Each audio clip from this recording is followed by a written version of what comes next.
जय हिंद दोस्तों, स्वागत है आपका कल्पाक्ष के करंट अफेयर सेशन में। आइए आज बात करते हैं 25 जून 2025 के करंट अफेयर के बारे में, जो इंपॉर्टेंट होने वाले हैं यूपीएससी, एमपीपीएससी, एसएससी, बैंकिंग और रेलवे जैसे एग्जामिनेशन के लिए। अगर आप चैनल पर नए हैं, चैनल को सब्सक्राइब करना ना भूलें। शुरुआत करते हैं आज के कोट से। ठीक है, जो कोट कहता है, it's always seems impossible until it's done. ये हमेशा मुश्किल लगता है जब तक हम शुरुआत न कर दे, जब तक हम वो काम पूरा न कर दे, तब तक कोई भी काम आसान नहीं होता। सबसे महत्वपूर्ण अगर कुछ है तो वो है शुरुआत। अगर आप करंट अफेयर पढ़ना भी चाहते हैं तो आपको शुरुआत करनी पड़ेगी, और अगर आपने शुरुआत कर दी तो डेफिनेटली वो जो इम्पॉसिबल है वो पॉसिबल बन के बताएगा। अगर बात करें पहले करंट अफेयर के बारे में, तो ओलंपिक जो गोल्ड मेडलिस्ट है नीरज चोपड़ा, उन्होंने फिर एक गोल्ड मेडल जीता है। सवाल वहीं से जुड़ा हुआ है। कहा जाता है कि Neeraj Chopra win gold medal at Ostrava. ठीक, ओस्ट्रावा एक शहर है, इन गोल्डन स्पाइक एथलीट मीट, ये प्रोग्राम का नाम है या उस इवेंट का नाम है। सवाल ये है कि Ostrava is situated in which nation. Neeraj Chopra ने Ostrava golden spike athlete meet में हाल ही में स्वर्ण पदक जीता है। हाल ही में मीन्स आज ही जीता है। सो ओस्ट्रावा कौन से देश में स्थित है? अगर इस आधार पर बात की जाए तो ओस्ट्रावा जो है वो चेक रिपब्लिक जो है वहां का एक एरिया है, और वहां के एक रीजन की कैपिटल सिटी के रूप में ओस्ट्रावा जो है वो जाना जाता है। अगर चेक रिपब्लिक के बारे में बात करें तो एक यूरोपियन नेशन है, जो एक तरफ जर्मनी, एक तरफ पोलैंड, एक तरफ ऑस्ट्रिया और एक तरफ स्लोवाकिया जो है उससे घिरा हुआ है। और इसी रीजन में वहां का जो मोरेवियन सेल्सियस नाम का जो रीजन है उसके कैपिटल के रूप में जाना जाता है ओस्ट्रावा, जहां पर नीरज चोपड़ा ने गोल्ड जीता। क्वेश्चन बनने के दो तरीके हैं। ओस्ट्रावा कौन से शहर में, क्योंकि यहाँ पे एक इवेंट हुआ जहां गोल्ड जीता गया। दूसरा ये पूछा जा सकता है कि हाल ही में कौन से इवेंट में जो नीरज चोपड़ा ने गोल्ड जीता है, तो वो इवेंट का नाम अगर बात की जाए तो वो है Ostrava golden spikes athlete meet. दोनों चीज आपके लिए महत्वपूर्ण होने वाली है। चलिए आगे बढ़ते हैं। अगले क्वेश्चन के बारे में अगर बात करें तो ये है आपका द संघाई कॉर्पोरेशन ऑर्गेनाइजेशन। सवाल पूछा गया, the Shanghai corporation organisation frequently in the news due to its strategic importance was founded in which year. सामरिक महत्व के कारण अक्सर समाचार में रहने वाली शंघाई सहयोग संगठन जो है उसकी स्थापना किस वर्ष में की? वर्तमान में ये न्यूज में क्यों है? तो कल पीआईबी द्वारा एक नोटिफिकेशन जारी करके कहा गया कि भारत के जो डिफेंस मिनिस्टर हैं राजनाथ सिंह, वो संघाई कॉर्पोरेशन ऑर्गेनाइजेशन की डिफेंस मिनिस्टर मीटिंग जो होने वाली है, जो चाइना के क्विंगडाओ नाम का जो शहर है वहां होगी, उसको अटेंड करने के लिए कहाँ जाएंगे? वो चाइना विजिट करने जाएंगे। ये जो मीटिंग है ये 2 दिन चलने वाली है, जिसमें से बेसिकली 25 और 26 जून जो है रहेगा। मीन्स आज और कल ये मीटिंग होने वाली है, और इसी को लेकर भारत सरकार द्वारा एक official notification press information bureau पर रजिस्टर किया गया।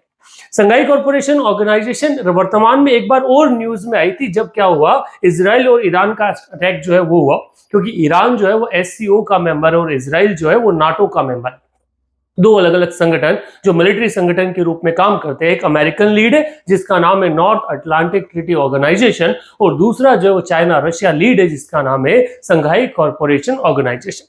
अगर संघाई कॉर्पोरेशन ऑर्गेनाइजेशन के बारे में चर्चा की जाए तो ये लगभग कुछ उन देशों का संगठन है जो अमेरिका के खिलाफ एक यूनिट बनाता है। ये जो रेड इन कलर आपको दिख रहा है, ये पूरा संगठन आपका इसी चीज से जाना जाता है। फिर इसके बारे में चर्चा की जाए तो Shanghai corporation organisation is a Eurasian entity, political, economic and security interest पर ये क्या कर रही है? ये काम कर रहा है। ये लार्जेस्ट रीजनल ऑर्गेनाइजेशन है जो 42% ऑफ द ग्लोबल पॉपुलेशन और 32% ऑफ द जो जीडीपी है उसको कंप्लीट करता है। और इस अगर ऑर्गेनाइजेशन के मेंबर्स के बारे में अगर चर्चा कर ली जाए, इसकी टाइमलाइन को अगर डिस्कस किया जाए, तो इसका एस्टेब्लिशमेंट हुआ था इन द ईयर 2001, जिस समय इसको फाउंड किया गया था China, Kazakhstan, Russia, Tajikistan, Uzbekistan और किर्गिस्तान द्वारा। ये 6 देशों ने मिलकर इसे क्या किया? फाइंड किया। उसके बाद लगातार कोऑपरेशन जो है इसका बढ़ता गया, और बाद में 2017 में इंडिया और पाकिस्तान जो है वो भी इसके मेंबर बन गए। 2021 में इजिप्ट, कतर और सऊदी अरेबिया जो है वो इसके डायलॉग पार्टनर बने। 2023 में सऊदी अरेबिया ने एससीओ का as a full member join कर लिया और 2024 में बेलारूस जो है वो भी एससीओ का मेंबर बन गया। इस आधार पर नाटो को काउंटर करने के लिए एक बड़े ऑर्गेनाइजेशन एससीओ और वैसी एक बड़ी ऑर्गेनाइजेशन ब्रिक्स जो है वो बनी। इस आधार पर अगर सवाल को आंसर किया जाए तो कब इसका एस्टेब्लिशमेंट हुआ, तो एससीओ का एस्टेब्लिशमेंट हुआ 2001 में। सो बी जो है वो इसका करेक्ट ऑप्शन बनता है। एससीओ वर्तमान में न्यूज में रहा है और क्योंकि ये मीटिंग्स हो रही है तो आने वाले समय में भी यहां से सवाल बनने के चांसेस है। ऐसे सवाल यूपीएससी भी अपने एग्जाम में देता है। एसएससी बैंकिंग में लगातार हम ऐसे क्वेश्चंस देखते आए हैं कि एससीओ, अच्छा भारत का पोजीशन एससीओ को लेकर अलग अलग रहा है क्योंकि भारत एक तरफ एससीओ का मेंबर है, वही वो दूसरी तरफ अमेरिका से अपने अच्छे रिश्ते चाहता है। इन दोनों कारणों से भारत को एक सूली पर देखा जाता है और वो कहा जाता है that India is sitting on fence. अब इसको लेकर आप क्या ओपिनियन रखते हैं कमेंट बॉक्स में डालिए। चलिए आगे बढ़ते हैं अगले सवाल के बारे में। The next question, the scheme to promote manufacturing electric passenger cars in India, SPMEPCI, announced to boost electric vehicle production was notified by which ministry on March 15, 2024? सवाल ये कहता है कि इलेक्ट्रिक जो पैसेंजर व्हीकल कार है उनको बढ़ावा देने वाली योजना SPMEPCI, जिसको कब नोटिफाई किया गया, 15 मार्च 2024 को नोटिफाई किया गया, यह किस मंत्रालय द्वारा लागू की गई? ऐसे तो ये 15 मार्च को ही लॉन्च कर दी गई थी, पर वर्तमान में फिर से ये जो योजना है ये न्यूज में तब आई जब भारत सरकार के प्रेस इंफॉर्मेशन ब्यूरो द्वारा ये नोटिस जारी किया गया कि अब जितने भी ग्लोबल ईवी गिगांट्स हैं, बड़े बड़े जो कार मैन्युफैक्चरिंग कंपनीज है, उनको भारत आने का रास्ता साफ हो गया। और वो रास्ता किस तरह से साफ हुआ है, क्योंकि हम मेक इन इंडिया जो है उसको पुश करते हुए हम इन कंपनी को एक पॉलिसी बेकिंग के थ्रू कहां मंगवा रहे हैं, इंडिया में। जिसका काम कौन करेगा, तो जिस काम को काम दे रखा है scheme to promote manufacturing of electric passenger car in India. Bharat में ऑलरेडी काम कर रही टाटा और महिंद्रा को एक open challenge in manufacturing company से मिलेगा।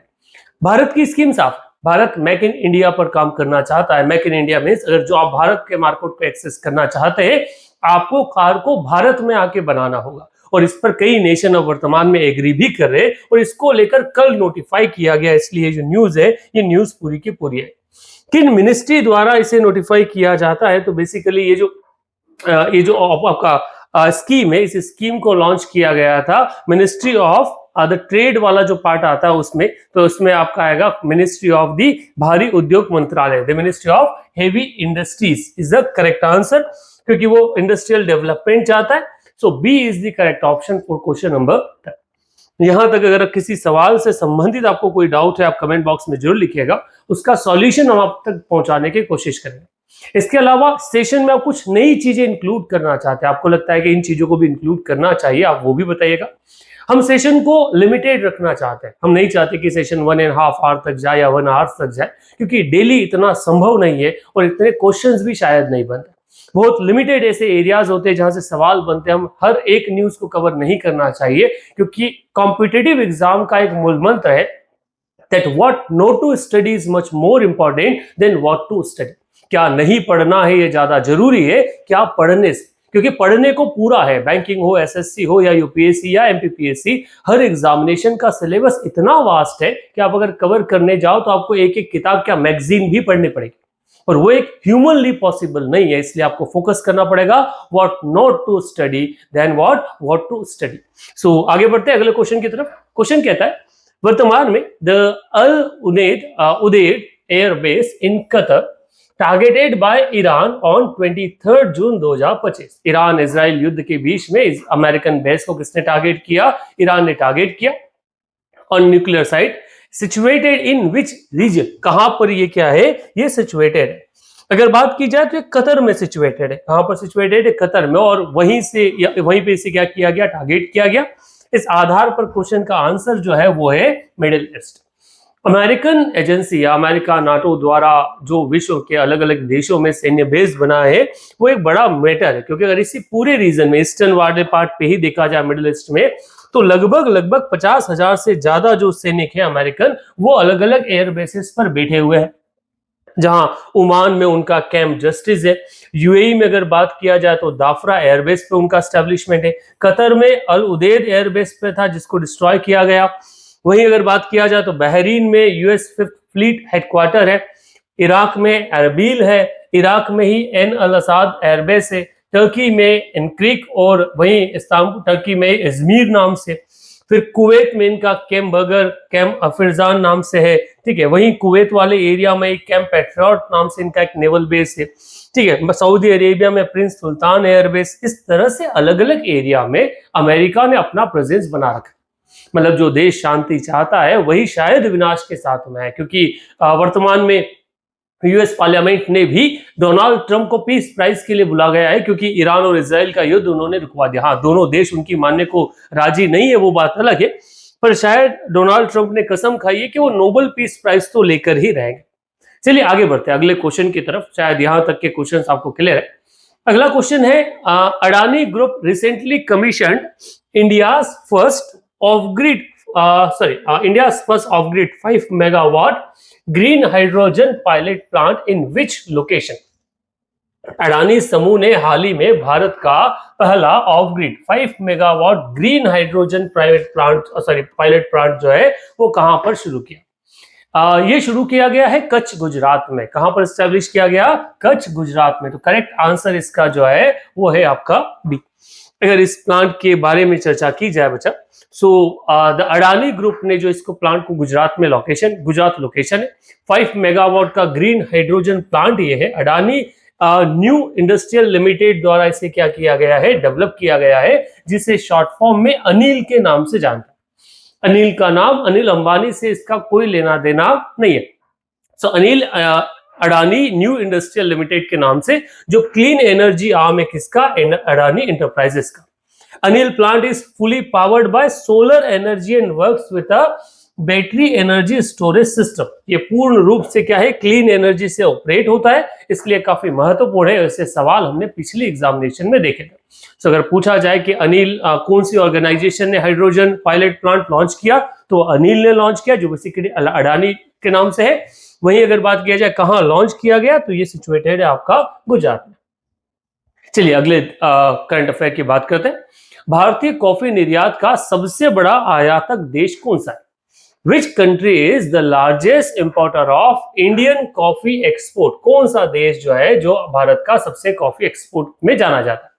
इससे कई सारे सवाल बनते हैं। कॉफी प्रोडक्शन से सबसे बड़ा एक्सपोर्टर कौन है, सबसे बड़ा प्रोड्यूसर कौन है, भारत का उसमें स्थिति क्या है, और ये सब न्यूज में आया क्यों? पहले जवाब ढूंढने से पहले इस न्यूज को अगर समझना चाहे तो वर्तमान में भारत सरकार द्वारा एक रिपोर्ट जो है वो जारी की गई, जिसमें उन्होंने भारत का कॉफी एक्सपोर्ट जो है उसको बताया और कहा कि over the period of time जो है 11 साल, पिछले 11 साल में भारत के कॉफी एक्सपोर्ट में 125% जो है वो एक राइज हमको देखने को मिला। और इसी एरिया पर कॉफी जो है वो न्यूज में आती, और इसी तरह से जो चीजें हैं एग्जामिनेशन में क्वेश्चन भी यहां से बनता है। हम बोलते हैं ना कि करंट अफेयर कैसे बनते हैं, वो आते हैं करंट ट्रेंड से। सारी चीजें जो न्यूज में आ रही है और जो आपके एग्जाम में आपके सिलेबस से लेके इंपॉर्टेंट, सिलेबस से बाहर की कोई चीज अगर न्यूज में है तो शायद वो आपसे करंट अफेयर के रूप में नहीं पूछी जाए। करंट अफेयर बेस्ड जो जीके आपका है वो जीके आपसे सवाल के रूप में पूछा जाता है। सो अगर कॉफी के बारे में बात किया जाए तो ये हिली सॉफ्ट एलिवेशन जो होता है, हिली एरिया, वहां पर इसको उगाया जाता है। 600 से 1600 मीटर के आसपास सी लेवल यहां से होना चाहिए, तभी होगा। भारत में अगर बात या वर्ल्ड में तो दो मेजर कॉफी उसमें बात की जाए यूनिट के बारे में, तो दो कॉफी, एक तो कॉफिया अरेबिका जिसे अरबिका के नाम से जानते हैं, और कॉफिया कैनफोरा जिसे रोबस्टा के नाम से क्या है जाने जाते हैं। ये दो मेन कॉफी यूनिट के रूप में है, जिसमें अरबिका जो है कंसीडर सेंसिटिव क्रॉप और वनरेबल क्लाइमेट के कारण दिक्कत इसमें हो जाती है। इंडिया में अगर बात की जाए तो सबसे ज्यादा कौन सा होता है, तो रोबस्टा जो है वो भारत से होती है।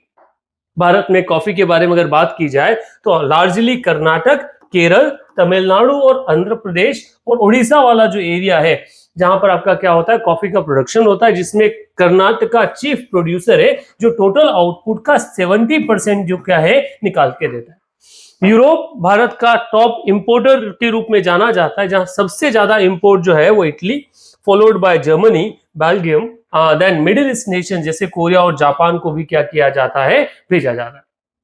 ये भारत के कॉफी प्रोडक्शन के बारे में है। इस आधार पर अगर इस सवाल को आंसर करना किया जाए तो क्वेश्चन कहता है कि we are on the question number 6 I think. So question कहता है कि Bharat which country is the largest importer of Indian coffee export. तो कौन है? Italy. Italy is the largest. Italy के बाद हम जर्मनी और बेल्जियम के बारे में बात करते हैं, तो इसका करेक्ट ऑप्शन क्या है? बी, कि हम इटली जो है वो सबसे बड़ा एक्सपोर्ट, भारत का सबसे बड़ा इंपोर्टर है। क्या है? जब कॉफी का।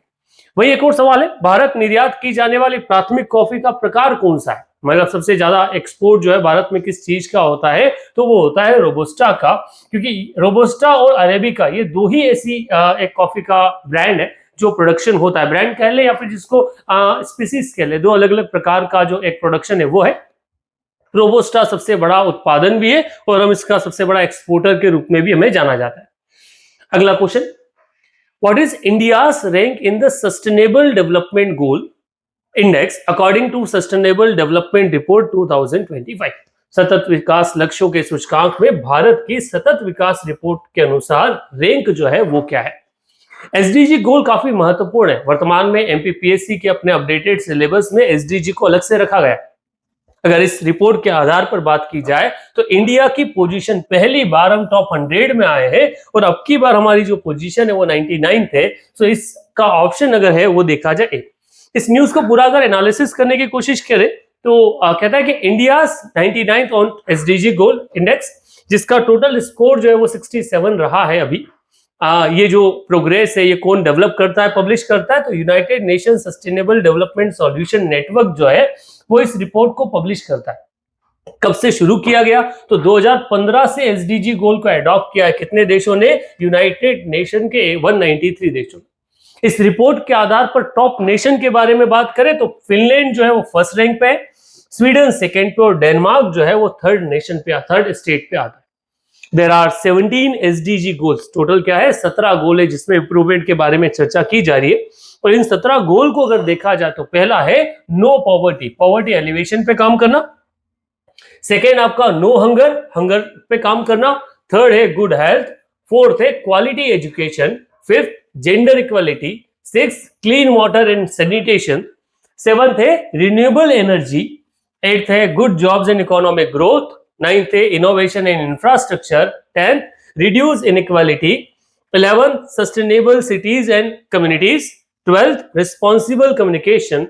13th है climate action. 14th life below water. 15th life on land. 16th peace and justice and 17th partnership for the goals. ऐसे कर 17 वो टारगेट सेट किए गए सस्टेनेबल डेवलपमेंट गोल। डेवलपमेंट की परिभाषा समय समय पे बदली। जो सोशल डेवलपमेंट के बाद इंक्लूसिव डेवलपमेंट, इंक्लूसिव डेवलपमेंट के बाद अब आएगी कहां पर? Sustainable development. तो इस तरह से ये डेवलपमेंट वाले गोल हर एग्जाम के लिए महत्वपूर्ण है और ये इसी क्रम में आते हैं। जो जिस क्रम में लिखा गया है इसी क्रम में इसको क्या किया जाता है, देखा जाता है। अगले क्वेश्चन की तरफ बढ़ते हैं। In which state of the India Ambubachi Mela, a festival celebrating the menstruation cycle of goddess Kamakhya, annually held? Bharat के किस राज्य में अंबुबाची मेला, जो कामाख्या के मासिक धर्म चक्र का उत्सव मनाया जाता है, प्रतिवर्ष आयोजित होता है? कामाख्या माता मंदिर काफी पॉपुलर है, भारत के जो शक्तिपीठ के रूप में इसे जाना जाता है। और ये कौन से स्टेट में सिचुएटेड है? इट इज सिचुएटेड इन आसाम। इसे कहां पर रखा गया? इसे मींस ये आसाम में सिचुएटेड है। काफी महत्वपूर्ण मंदिर है और ये बेसिकली जनरली कौन से महीने में? तो जून वाला जो महीना है वहीं पर इसे सेलिब्रेट किया जाता है। सो टेम्पल से संबंधित क्वेश्चन भी हम लोगों ने देखे।